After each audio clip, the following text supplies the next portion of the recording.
Assalamualaikum warahmatullahi wabarakatuh. Shalom, selamat pagi. Perkenalkan, kami dari kelompok 2 yang beranggotakan Saya Nur Eni dengan NPM 2140301012. Saya Pantiani dengan NPM 21401013. saya Sandy Kalista dengan NPM 2140301017. Saya Alia Rima Firdaus dengan NPM 2140301002. Saya Eliana dengan NPM 2140301033. Di video ini kami akan membahas tentang manusia sebagai makhluk budaya. Selamat menyaksikan. Hakikat manusia sebagai makhluk budaya. Manusia memiliki akal budi yang merupakan potensi dalam diri manusia yang tidak dimiliki oleh makhluk lainnya. Kemampuan berpikir manusia digunakan untuk memecahkan masalah-masalah hidup yang dihadapinya. Dengan akal budinya, manusia mampu menciptakan, mengkreasikan, memperbaharui, memperbaiki, mengembangkan, dan meningkatkan sesuatu yang ada untuk kepentingan hidup manusia. Contohnya, membangun rumah, membuat aneka masakan, menciptakan beragam jenis pakaian, membuat alat transportasi, dan lain-lainnya. Dengan akal budi manusia juga memenuhi kepentingan hidupnya yang dalam hal ini adalah kebutuhan hidup yang bersifat kebendaan, badani, ragawi, rohani, mental, dan psikologi. Teori kebutuhan menurut Abraham Maslow yaitu fisiologis, rasa aman, sosial, penghargaan, aktualisasi diri. Nah, akhirnya dengan akal budinya manusia mampu menciptakan kebudayaan karena kebudayaan pada dasarnya merupakan hasil akal budi manusia dalam interaksinya baik dengan alam maupun manusia lainnya. Adapun pengertian kebudayaan adalah culture dalam bahasa Belanda, culture dalam bahasa Inggris, dan color dalam bahasa Latin, yang berarti mengolah, mengerjakan, menyuburkan, dan mengembangkan, terutama mengolah tanah atau bertani. Kebudayaan juga sama dengan budaya atau budi yang berarti akal, itu di dalam bahasa Sanskerta atau Indonesia. Jadi, kebudayaan merupakan hasil budi atau akal manusia untuk mencapai kesempurnaan hidup. Pengertian kebudayaan menurut para ahli yaitu K.A. Hiding adalah pengelolaan agrikultur. Menurut Langevela merupakan aktivitas yang manusiawi dan rohani sifatnya. Menurut Alfred Whitehead adalah karya akal, budi, daya. Menurut Edward B. Taylor adalah hasil karya manusia, dan menurut Dijen kebudayaan adalah sistem nilai dan gagasan utama. Dari catatan Supartono 1992 terdapat 170 definisi kebudayaan. Catatan terakhir Rafael Ragamanan ada 300 buah.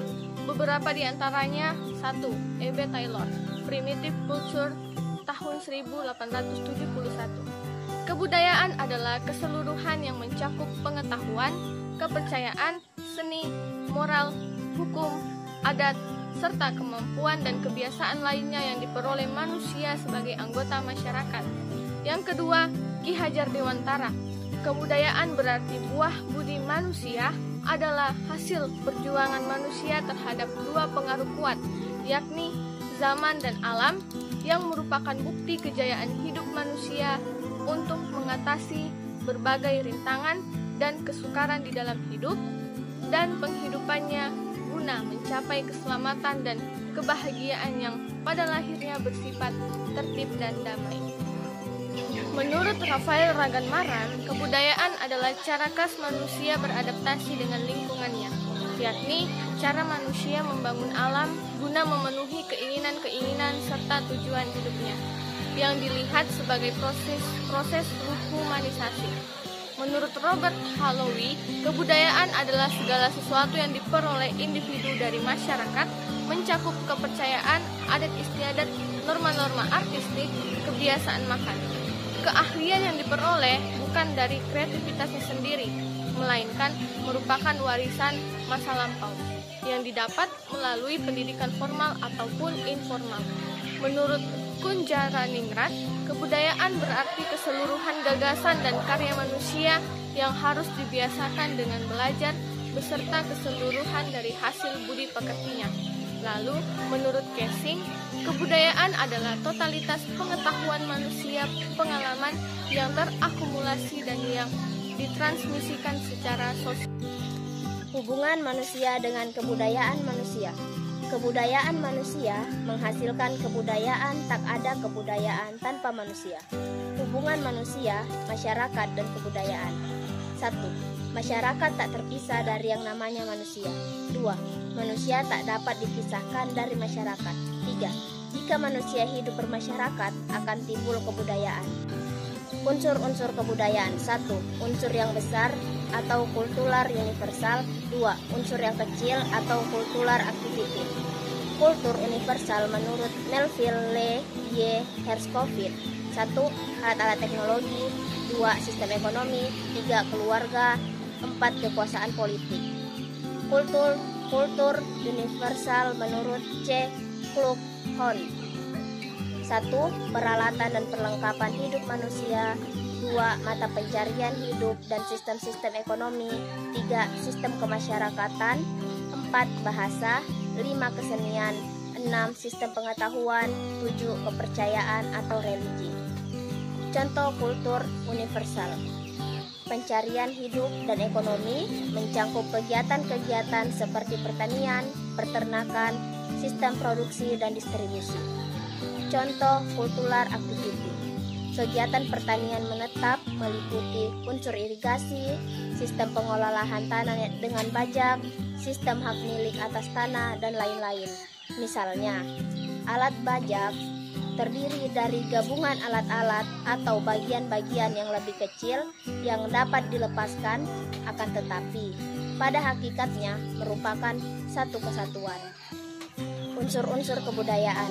1. Peralatan dan perlengkapan hidup, contohnya pakaian, perumahan, alat-alat produksi, dan transportasi. 2.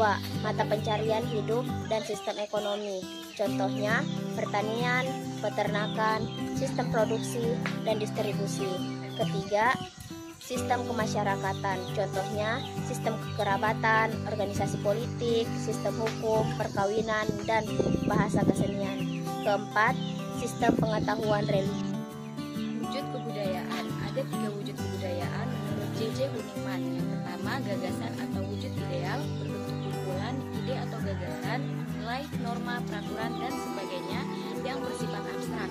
Yang kedua, ada aktivitas atau tindakan. Wujud kebudayaan sebagai suatu tindakan berpola dari manusia dalam masyarakat. Aktivitas manusia yang saling interaksi, mengadakan kontak, serta bergaul dengan manusia lain menurut pola-pola tertentu yang didasarkan pada tata kelakuan. Yang ketiga, ada artefak atau karya. Wujud kebudayaan fisik yang berupa hasil dari aktivitas, perbuatan, dan karya semua manusia dalam masyarakat berupa benda-benda. Dan ada juga 3 wujud kebudayaan menurut Kuncharaningrat. Yang pertama, ada suatu kompleks ide, gagasan, nilai, norma, dan sebagainya. Yang kedua, suatu kompleks aktivitas atau tindakan berpola dari manusia dalam masyarakat. Yang ketiga, suatu benda-benda hasil karya manusia. Ciri dan wujud kebudayaan. Pertama, ada ciri kebudayaan. Dalam ciri kebudayaan ini ada 3, yaitu bersifat menyeluruh, berkembang dalam ruang atau bidang geografis tertentu. Yang ketiga, berpusat pada perwujudan nilai-nilai tertentu. Selanjutnya ada wujud kebudayaan. Ada 4 wujud kebudayaan. Yang pertama ada ide, tingkah laku dalam tata hidup. Yang kedua ada produk sebagai ekspresi pribadi. Yang ketiga sarana hidup. Dan yang keempat nilai dalam bentuk lahir. Substansi atau isi utama budaya. Yang pertama ada sistem pengetahuan, di mana akumulasi perjalanan hidup manusia dalam memahami alam sekitar, flora fauna, benda-benda tak hidup, tubuh manusia, sifat dan tingkah laku, ruang dan waktu. Yang kedua, yang dimana sesuatu yang baik dan selalu diinginkan, dicita-citakan dan dianggap penting oleh seluruh anggota masyarakat, yang orientasinya didasarkan pada hal-hal universal berikut. Yang pertama ada hakikat hidup manusia, yang kedua hakikat karya manusia, yang ketiga hakikat waktu manusia, yang keempat hakikat alam manusia, dan yang kelima hakikat hubungan antar manusia. Yang ketiga ada pandangan hidup, yang merupakan nilai yang dianut dan terpilih secara selektif oleh individu, masyarakat, bangsa. Yang keempat ada kepercayaan. Pada dasarnya manusia mempunyai naluri untuk mengembangkan diri. yang maha tinggi atau dimensi lain di luar diri dari lingkungan. Yang kelima ada persepsi. Persepsi yaitu sudut pandang yang dipengaruhi oleh penginderaan manusia terhadap objek atau benda dan manusia. Yang keenam ada etos kebudayaan, di mana jiwa kebudayaan atau antropologi, watak, khas sering tampak pada gaya perilaku warga, misalnya kegemaran-kegemaran masyarakatnya dan benda-benda hasil karya mereka jika dilihat dari luar oleh orang asing. Adapun beberapa sifat kebudayaan yang diantaranya adalah beraneka ragam, diteruskan dan diajarkan, dapat dijabarkan baik secara biologi, psikologi, sosiologi, yang dimana manusia sebagai pembentuk kebudayaan dan ada berstruktur terbagi atas item-item tertentu, mempunyai nilai statis dan dinamis terbagi pada bidang dan aspek.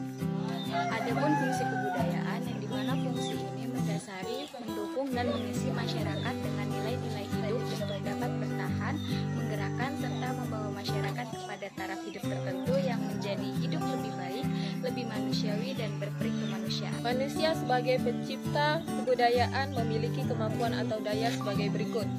Yang pertama, akal, inteligensia, dan intuisi.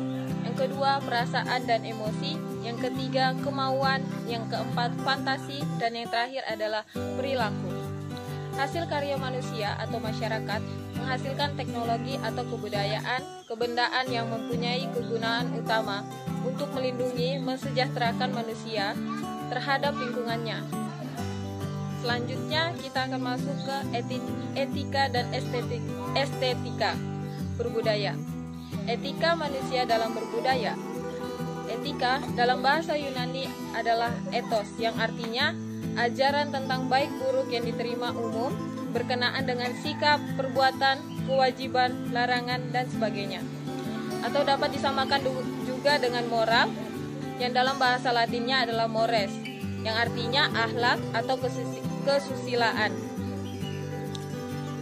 Etika berkaitan dengan masalah nilai-nilai norma, karena membahas masalah yang berkaitan dengan predikat nilai susila, tidak susila, baik dan buruk. Bertnans dalam Herimanto dan Winarno tahun 2008 ada 3 makna etika, yaitu yang pertama, etika dalam arti nilai-nilai atau norma yang menjadi pegangan bagi seseorang atau kelompok orang dalam bertingkah laku. Yang kedua, etika dalam arti kumpulan asas atau nilai moral. Yang dimaksud di sini adalah kode etik. Yang ketiga adalah etika dalam arti ilmu atau ajaran yang baik dan yang buruk. Apakah suatu budaya yang dihasilkan manusia memenuhi nilai-nilai etik ataukah menyimpang dari nilai etika adalah bergantung pada paham atau ideologi yang diyakini masyarakat pendukung kebudayaan itu sendiri. Contoh, budaya berperilaku berduaan sepasang muda-mudi di jalan atau bahkan bermesraan di tempat umum. Pada masyarakat yang menganut paham individualisme, bukanlah perilaku yang tidak etis. Namun pada masyarakat yang agamis, hal tersebut merupakan penyimpangan etik. Estetika manusia dalam berbudaya. Estetika berkenaan dengan keindahan atau seni yang berkaitan dengan nilai indah dan jelek atau tidak indah. Nilai estetika memiliki banyak pengertian, yaitu yang pertama, nilai estetika berarti nilai keindahan. Yang kedua, makna keindahan secara luas adalah keindahan yang mengandung ide kebaikan. Segala sesuatu yang baik, termasuk yang abstrak maupun yang nyata, yang mengandung ide kebaikan adalah indah. Yang ketiga, makna keindahan. Makna keindahan yang secara sempit adalah indah yang terbatas pada lingkup persepsi penglihatan, baik bentuk maupun warna. Yang keempat adalah makna keindahan secara estetik murni, adalah menyangkut pengalaman estetik seseorang dalam hubungannya dengan segala sesuatu yang diresapinya melalui penglihatan, perasaan, pendengaran, peradaban, yang semua dapat menimbulkan persepsi atau anggapan yang indah. Sesuatu yang estetik berarti memenuhi unsur keindahan, sedangkan budaya yang estetik berarti budaya itu memenuhi suatu keindahan. Nilai etik lebih bersifat objektif, dalam arti dapat diterima semua orang, sedangkan nilai estetik yang amat subjektif, yaitu sesuatu yang indah bagi seseorang belum tentu indah bagi orang lain. Budaya sebagai hasil karya manusia sesungguhnya diupayakan memenuhi unsur keindahan, karena manusia pada dasarnya suka keindahan. Di sini, manusia berusaha berestetika dalam berbudaya. Problematika kebudayaan dan proses kebudayaan. Keragaman budaya, tiap persekutuan hidup manusia, masyarakat, suku, dan bangsa memiliki kebudayaannya sendiri yang berbeda dengan kebudayaan kelompok lainnya. Dalam rangka pemenuhan hidupnya manusia berinteraksi dengan manusia lainnya, dan kebudayaan yang ikut mengalami dinamika seiring dengan dinamika pergaulan hidup manusia sebagai pemilik kebudayaan. Berkaitan dengan hal ini dikenal adanya pewarisan kebudayaan, perubahan kebudayaan, dan penyebaran kebudayaan. Pewarisan kebudayaan, proses pemindahan, penerusan, pemilikan, dan pemakaian kebudayaan dari generasi ke generasi secara berkesinambungan dalam memunculkan permasalahan seperti sesuai atau tidaknya budaya warisan tersebut dengan dinamika masyarakat sekarang. Perubahan kebudayaan merupakan perubahan yang terjadi sebagai akibat adanya ketidaksesuaian di antara unsur-unsur budaya, sehingga terjadi keadaan yang fungsinya tidak serasi bagi kehidupan. Dapat memunculkan permasalahan merugikan, terutama bila perubahan tersebut bersifat kemunduran atau regres, atau bukan kemajuan. Perubahan kebudayaan berdampak buruk jika dilakukan melalui revolusi. Perubahan kebudayaan berlangsung secara cepat dan di luar kendali manusia. Penyebaran kebudayaan atau diskusi kebudayaan. Proses penyebaran unsur-unsur kebudayaan dari suatu kelompok atau masyarakat ke kelompok atau masyarakat lain. Misalnya, kebudayaan masyarakat barat masuk mempengaruhi kebudayaan masyarakat timur. Dapat memunculkan masalah sehingga hilangnya nilai-nilai suatu budaya lokal akibat kuatnya budaya asing yang masuk. Proses kebudayaan. Proses pembudayaan adalah tindakan yang menimbulkan dan menjadikan suatu lebih bermakna untuk kemanusiaan. Proses tersebut diantaranya yang pertama, internalisasi, merupakan proses penyerapan realitas objektif dalam kehidupan manusia. Yang kedua, sosialisasi, merupakan proses interaksi budaya terus-menerus yang memungkinkan manusia memperoleh identitas diri serta keterampilan sosial. Yang ketiga, diskusi, merupakan meleburnya suatu kebudayaan dengan kebudayaan lain sehingga menjadi satu kebudayaan. Yang keempat, akulturasi, merupakan pencampuran kebudayaan atau lebih kebudayaan yang dalam pencampuran itu masing-masing unsurnya masih kelihatan. Yang kelima, asimilasi, merupakan proses peleburan dari kebudayaan satu ke kebudayaan yang lain. Adapun faktor-faktor yang mendorong, yang pertama, kontak dengan kebudayaan lain. Dua, sistem pendidikan yang maju. 3. Sikap menghargai nilai karya orang lain dan keinginan untuk maju. 4. Toleransi terhadap perbuatan menyimpang. 5. Sistem lapisan masyarakat yang terbuka. 6. Penduduk yang heterogen. 7. Ketidakpuasan masyarakat terhadap bidang-bidang kehidupan tertentu. Yang ke-8. Orientasi ke depan. Yang ke-9.